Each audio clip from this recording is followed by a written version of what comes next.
Hello, health seekers. Your host, Sophia, here. You know that feeling when life gets overwhelming? When your heart races, your thoughts spiral, and everything just feels like too much? I've been there. More times than I'd like to admit.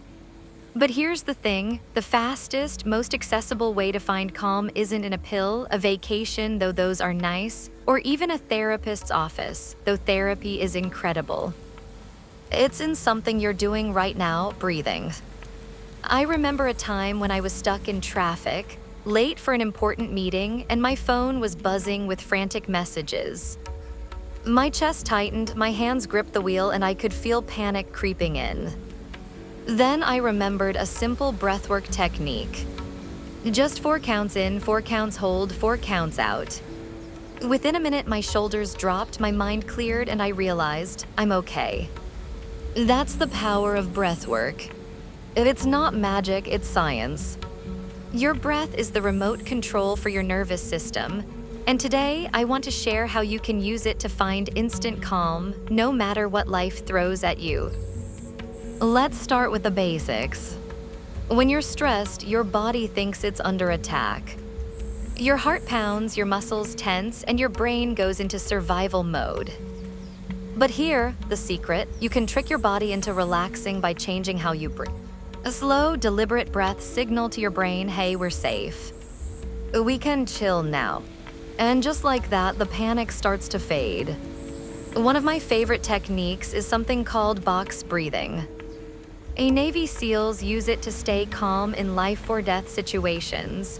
But honestly, it's just as useful for dodging a meltdown in the grocery store checkout line. Hear how it works. Breathe in for 4 seconds, hold for 4, exhale for 4, hold for 4 again. Imagine tracing a box with your breath. And each side equal, steady, controlled. The first time I tried this, I was skeptical. How can counting my breath fix my problems? But then I did it during a heated argument with a friend, and instead of snapping back, I paused, breathed, and responded with clarity instead of anger. That's the thing about breath work. It doesn't just change your body, it changes your reactions. Then there's the 4-7-8 method, which is like a lullaby for your nervous system. Breathe in for 4, hold for 7, exhale for 8. This one's perfect for sleepless nights, or when your mind won't stop replaying that awkward thing you said 5 years ago. Why do our brains do that? I taught this to a friend who struggled with insomnia, and she texted me the next morning. I slept through the night for the first time in months. All from breathing. But breathwork isn't just about fixing bad moments. It's about creating more good ones. Take alternate nostril breathing, a yogic technique that balances your energy. You press one nostril closed, inhale through the other, switch, and exhale. It sounds quirky, but the first time I tried it, I felt this wave of calm wash over me, like my brain had been reset. A client of mine, a high-powered CEO, uses this before big meetings. She says it's like clearing the static in her mind. And let's not forget the power of a simple, deep belly breath. So many of us breathe shallowly, barely using our lungs. But when you breathe deeply into your belly, you activate your parasympathetic nervous system, the rest and digest mode. I once led a workshop where a man scoffed, "I don't have time for breathing exercises." By the end, he was in tears. He hadn't realized how much tension he'd been carrying until he finally let it go. Here's the truth, you don't need hours of meditation or a silent retreat to find peace. You just need your breath right here, right now. Try it with me. Pause. Inhale slowly, hold, exhale longer than you inhaled. Feel that? That's you taking back control. That's calm on demand. So the next time stress hits, when your boss emails at midnight, or your kid has a meltdown, or the world feels like too much, remember your breath is your anchor. You've got this. And if you forget, just breathe. Again. And again. The calm you need is already within you. All you have to do is breathe it into being. You ever have one of those days where everything feels like it's too much? Like your brain is a browser with 100 tabs open and half of them are frozen? Yeah, me too. But here's what I've learned. Mental wellness isn't about grand gestures or waiting for the perfect vacation to finally relax. It's about the tiny, everyday choices that add up. Like compound interest for your peace of mind. Let me tell you about my friend Sarah. She was the classic I'll sleep when I'm dead overachiever. Burning the candle at both ends, surviving on caffeine and adrenaline.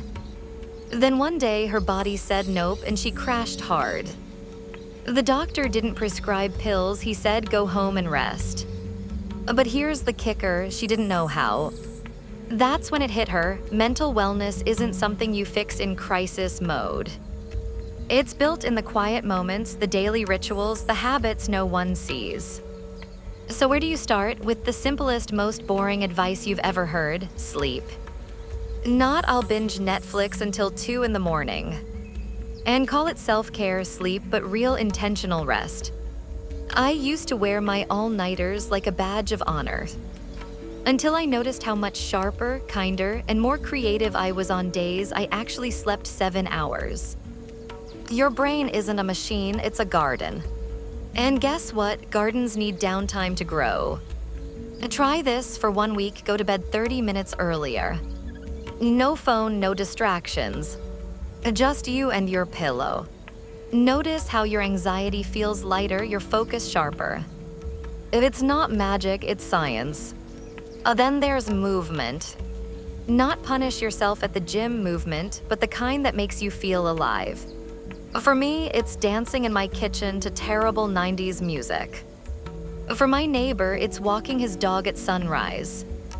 For you, maybe it's yoga, swimming, or just stretching while your coffee brews.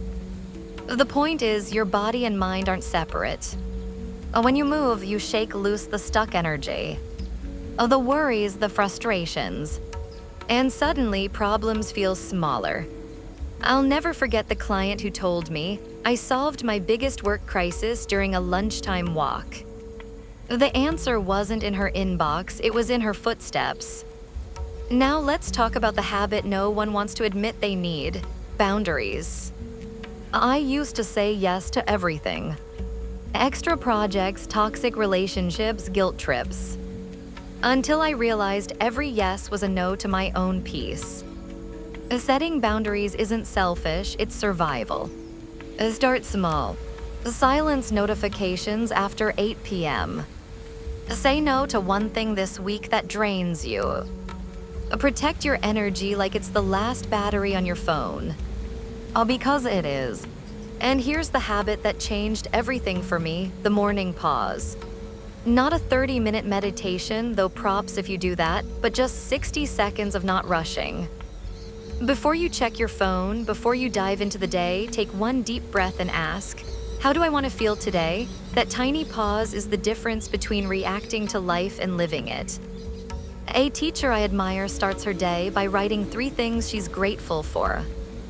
Not because it's trendy, but because it rewires her brain to spot joy, even on hard days.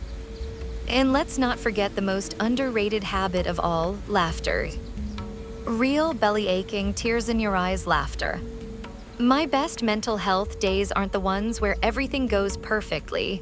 They're the ones where I find the absurdity in the mess. Like the time I spilled coffee on my shirt before a big presentation and decided to own it. This isn't a stain, it's modern art. Laughter is a pressure valve for stress. Call that friend who makes you snort laugh. Watch that ridiculous cat video. Give yourself permission to lighten up. Here's the truth, mental wellness isn't a destination, it's a daily practice. Some days you'll nail it. Sleep like a baby, move with joy, say no with confidence. Other days you'll eat cereal for dinner and cry at a car commercial. That's okay. Progress isn't perfection, it's showing up again and again. So tonight, when you're lying in bed replaying the day, ask yourself, what tiny habit can I commit to tomorrow that future me will thank me for? Maybe it's drinking water before coffee. Maybe it's texting a friend just to say, hey, you're awesome. Maybe it's finally deleting that app that makes you feel like garbage. Small things done consistently create seismic shifts. And if you forget, start over. No guilt, no drama. Mental wellness isn't about getting it right. It's about coming back again and again to the habits that whisper, you matter.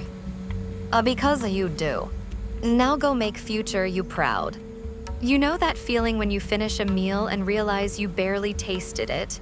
You were scrolling, working, or lost in thought, and suddenly your plate is empty, but you can't even remember what you ate. I've been there more times than I'd like to admit. Shoveling food into my mouth while answering emails, watching TV, or stressing about tomorrow. And then I'd wonder why I never felt satisfied, why food didn't bring me joy anymore. But here's the thing, eating isn't just about filling your stomach. It's one of the most intimate, sacred acts of self-care we engage in every single day. Think about it. You're literally taking the outside world and making it part of you. That's powerful. And when we eat mindlessly, we miss out on so much. Not just the flavors, but the connection to our bodies, our emotions, and even the earth that grew our food. I'll never forget the moment I realized how disconnected I'd become. A few years ago, I was at a dinner with a friend who just returned from Italy. She told me about this tiny family-run restaurant where the nonna, the grandmother, made handmade pasta. Oh, the way she described it. The smell of fresh basil, the way the sauce clung to the noodles, the laughter around the table. It sounded like magic. And then she said something that stuck with me. In Italy, food isn't fuel. It's love. It's time. It's life. That hit me hard. Because for me, food had become something I did on autopilot, a chore to check off my list. I'd eat standing up, rushing between meetings, or mindlessly snacking while binging Netflix. And my body, it wasn't happy. I felt sluggish, bloated, and constantly craving something. Though I didn't even know what. So I decided to try something radical, slowing down. Just for one meal. No phone, no distractions. Just me and my food. The first time I did it, I was shocked at how hard it was. My brain kept screaming, this is a waste of time, you could be multitasking, but I stuck with it. I took a bite of my sandwich and actually chewed. I noticed the crunch of the bread, the tang of the mustard, the way the flavors changed as I ate. And you know what? Halfway through, I realized I was full. Not stuffed, not guilty. Just satisfied. That's when it clicked. Mindful eating isn't about rules or restrictions. It's about presence. It's about listening to your body when it whispers, I'm hungry, instead of waiting until it's screaming. It's about savoring the sweetness of a strawberry instead of inhaling a whole pint of ice cream while distracted and still feeling empty. Here's another truth. Your gut is your second brain. Ever noticed how stress knots your stomach? Or how certain foods make you feel energized while others drag you down? There's a reason for that. Your body is always talking to you. The problem is we're rarely listening.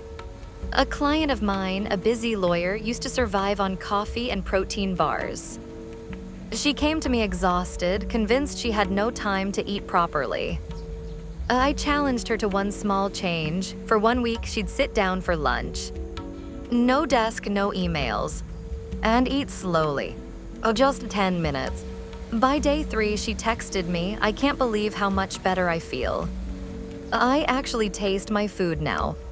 And I'm not crashing at 3 p.m. That's the power of mindful eating. It's not about perfection. It's about noticing. Noticing when you're eating out of boredom instead of hunger. Noticing how that processed snack makes you feel an hour later. Noticing the joy of a perfectly ripe peach, juice dripping down your chin. So next time you eat, try this, pause. Take one deep breath. Look at your food. Really look at it. Where did it come from? Who grew it? How many hands helped bring it to your plate? And then take that first bite like it's the most important thing in the world. Because in that moment it is. Your body isn't a machine to be fed. It's a home to be nourished. And every meal is a chance to say I matter. I'll never forget the moment I realized how deep I was in the digital rabbit holes. A few years ago, I was on vacation, supposedly unplugged, standing on a beach at sunset, the kind of view that makes you feel small in the best way. And what was I doing? Staring at my phone, trying to get the perfect Instagram shot. My partner finally said, "You know you're missing the actual sunset, right?" And it hit me. I was so busy capturing the moment, I forgot to live it. That's when I knew something had to change. Here's the uncomfortable truth: our devices aren't just tools anymore. They're slot machines in our pockets, constantly dangling the promise of just one more. One more notification, one more email, one more scrolls. And the cost: our attention spans, our relationships, even our ability to be alone with our own thoughts. I once interviewed a neuroscientist who told me every time you switch tasks to check your phone, it takes your brain 23 minutes to fully refocus. 23 minutes, no wonder we feel exhausted by noon. But here's the good news: you're not powerless here. A digital detox isn't about throwing your phone in the ocean, tempting as that may be. It's about creating tiny pockets of presence in your day. Because that's where the magic happens. Take my friend Jake, a startup founder who used to sleep with his phone under his pillow. Sound familiar? He was burned out, irritable, and couldn't remember the last time he'd had a real conversation without glancing at his screen. Then he tried something radical. For 1 hour after waking and 1 hour before bed, his phone stays in another room. At first, it felt like withdrawal, he admitted. But after a week, I noticed something wild. I started having ideas again. Real, creative thoughts that weren't just reactions to whatever was on my screen. That's the thing we forget when we're drowning in digital noise. Boredom is where creativity lives. Those empty moments waiting in line, riding the subway, sitting in traffic, they used to be where our minds wandered, problem solved, dreamed. Now we fill every second with stimulation, then wonder why we feel uninspired. And let's talk about relationships. Remember when you used to have dinners where everyone actually looked at each other? Now we do that sad dance where we all put our phones in the middle of the table, promising not to touch them, until someone's phone buzzes and we all pounce like it's the last life raft on the Titanic. I tried an experiment last month: no phones during meals. Just talking. Actual awkward, beautiful human connections. The first few times were painful. We kept reaching for phantom phones like amputees. But by week 2, we were laughing harder, listening deeper, having conversations that didn't start with "Did you see that tweet?" Hear what no one tells you about digital detoxes: they're not about deprivation. They're about rediscovery. When you put down your phone, you suddenly notice things. The way sunlight moves across your kitchen floor in the afternoon, the funny way your dog sighs when he's content, the taste of your coffee when you're not chugging it while doom scrolling. A woman in one of my workshops shared this. After turning off all non-essential notifications, she realized she'd been living in a constant state of low-grade panic. "I didn't know how much those little buzzes were stressing me out until they stopped," she said. "Now when my phone dings, I know it's something that actually matters." So where do you start? Small. So small it almost feels silly. Try leaving your phone in another room while you shower. Eat one meal a day without a screen. Put your phone on grayscale mode. Trust me, it's way less addictive when it's not screaming with color. These tiny changes create cracks in the digital trance. And that's where your attention slips back in. Because that's what this is really about. Your attention is your most precious resource. It's the currency of your life. Every time you hand it over to some algorithm designed to keep you hooked, you're giving away pieces of your one wild, beautiful existence. You don't have to quit the digital world cold turkey. But maybe, just maybe, You can start showing up more in this one. The one with messy hair and quiet mornings and conversations that meander. The one where sunsets are for feeling, not filtering. Where boredom becomes the fertile ground for your next great idea. Your phone is a tool. You are the miracle. Now go be here. I thank you so much for listening to this podcast. Remember to like, follow, subscribe, and do all those lovely things you wonderful people do. I'll see you next time.